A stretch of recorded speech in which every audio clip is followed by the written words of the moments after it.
When your heart is racing at the speed of light, and you feel like you got nowhere else to go. No, I hold you till the sun comes in the morning light. Yeah, I'll keep you safe, I'll never let you go.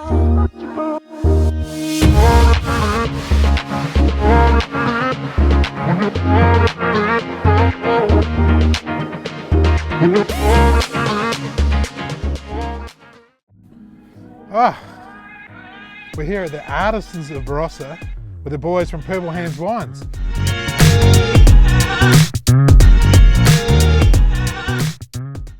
Tonight on Australian Wine Weekly, we are in the Barossa Valley, South Australia, primo Grenache area. Some would say maybe the best in the world. Not me, because I'm from McLaren Vale, but what I'd like to do is introduce my guests. We've got the boys from Purple Hands. Thanks very much for coming on the show. Thanks, Nathan. And no problems, Nathan. I'm going to throw to you straight away. All right. Give us No worries. 2 minutes, the story of Purple Hands.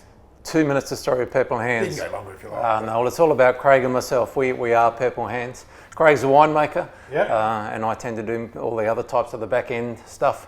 We've been mates for 25 plus years, met through our kids at primary school. Craig introduced me to the wonderful world of wine, taught me all sorts of things. So it's all your fault. So it's your fault. Yeah, absolutely, his fault. He's corrupted me. Yeah.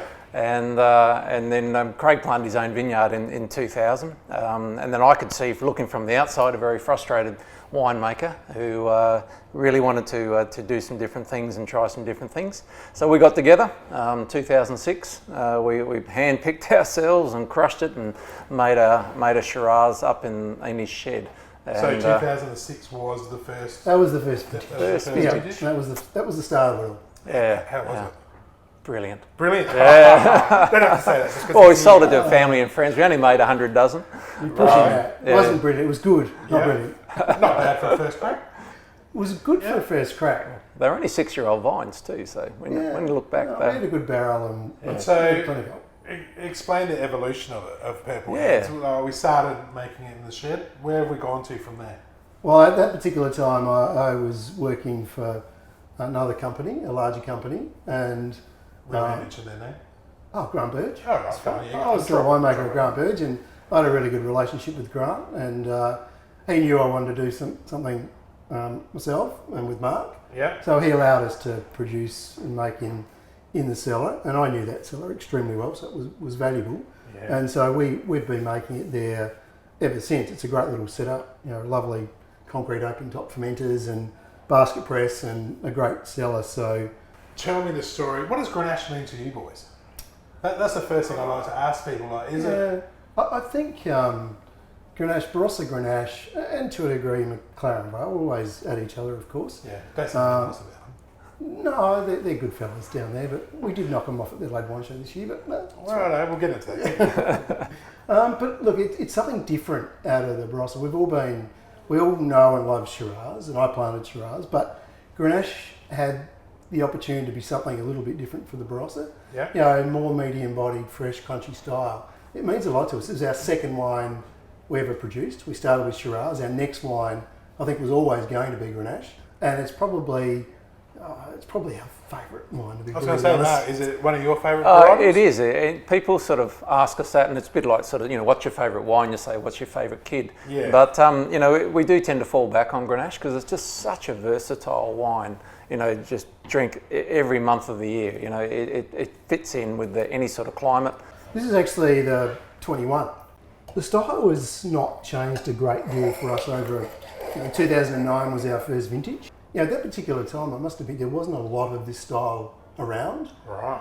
It's in vogue now though, isn't it? Oh, very man. much so. Yeah. And we, look, to be honest, in 2010 we won the trophy in the Barossa Wine Show for Best Grenache. I think we'll just repeat that. Yeah, well, 2010. Yeah. But that was okay. But the key thing with that was it was so different. It was light and bright and juicy. Yeah. And it was really nice to see that.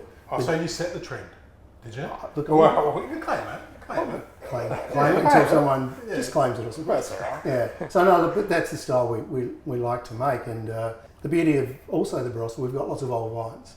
So all this stuff comes from old vines. So some of the oldest vines in the world. Would that be correct? Yeah, it's certainly, because there's some amazing old vineyards, and they're a treasure. They're an absolute treasure, and we're lucky enough to make a couple of wines out of them as well. I mean, this is 21. 21 in the Barossa was a fantastic year. Yeah. Really, really, really good year. So as you can see, the colour's super bright. What are you doing? We're going to go through colour, smell. I can't resist. I can't resist. Yeah. The colour's amazing, lovely, vibrant sort of hues. But I think the one thing with Grenache is that aromatic profile, that lovely sort of red berries that just jump out of the glass. Well, we'll stop the expert. Well, what do you see in the colour? Oh, I just see vibrancy. Like it's sort of, it's not dark. That's a marketing term for everyone. Well, it is, but it's this really pretty sort of purple, sort of vibrant sort of colour, and to me that's what really excites me. That you sort of look at that and you go, wow, that's just looks delicious. Yeah, looks inviting. Looks inviting. It's beautiful. Oh, it's very fruit driven, isn't It it? is. It's Very Yeah, I fruit-driven. mean, it's you can see some Lighter red berries. yeah. Cheers. Yeah. I'm really Cheers. looking forward to tasting it. Very easy to drink.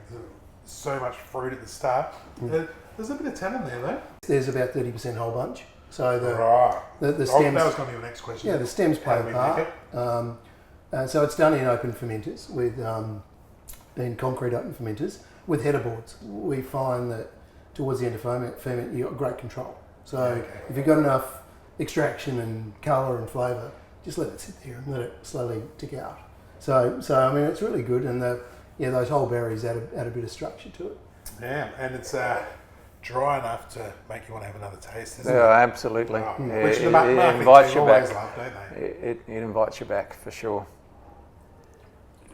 I call it ready to drink. It is. Made ready to drink.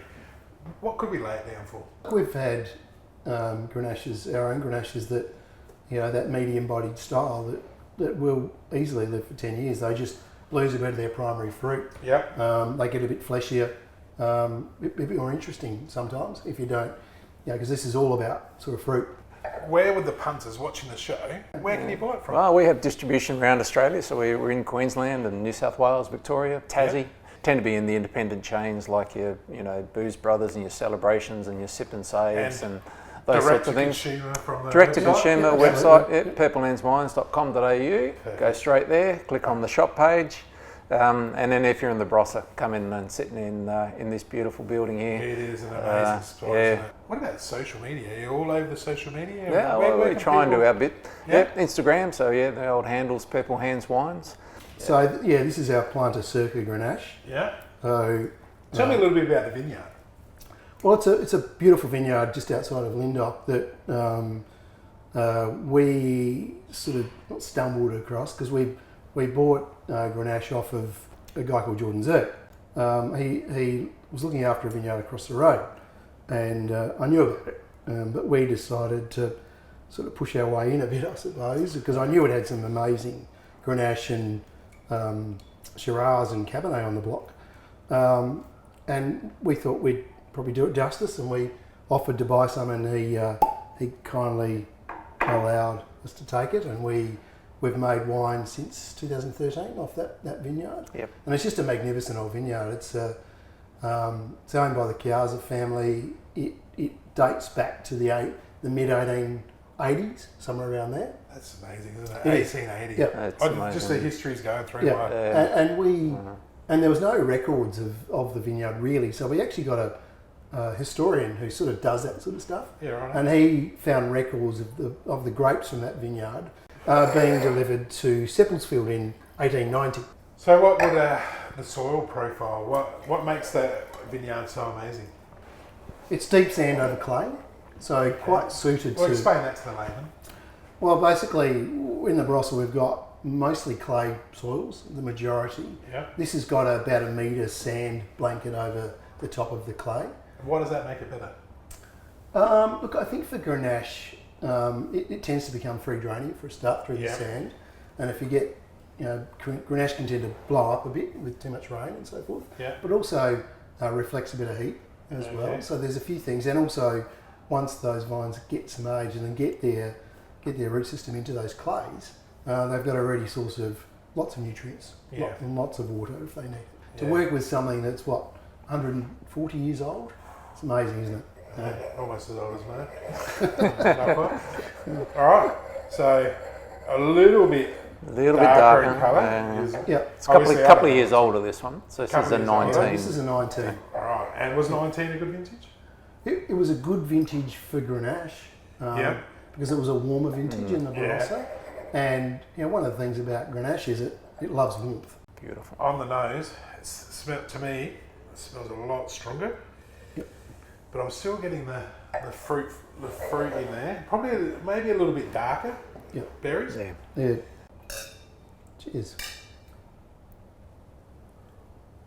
Oh, that's a totally different wine. No real new oak. It's we use large format. There's not many people who actually put it in new oak, is there? No, it's just, you want the fruit to pop, don't you? yeah. And we mustn't mention the award. Well, we do we'd be need silly to not sort to, of, wouldn't we? yeah. So I mean, we're really wrapped with this wine. I mean, we're really happy with how it turned out, but even happier with the results we got this year at the Adelaide Wine Show. So we put it in there. Won the best Grenache, which is twice in 3 years. We won that at the Adelaide Wine Show, and then we went on to win the best South Australian red wine. So that was a pretty amazing event for a Grenache to sort of take that out at a national, what's essentially a national wine show. You've got to be a very good wine to win a gold medal, let alone a trophy, or a couple of trophies. So, if a wine's won multiple trophies, it's generally a pretty good wine. And what is this retail for? We retail that one for $80. $80? That's still reasonably well priced Well, for such an award-winning wine. There's only 100 dozen made, so it's very, very small batch stuff. So very so getting quick. hard to get. Yeah, getting quick. Yeah, we just put it on the market, and it is selling quick for sure.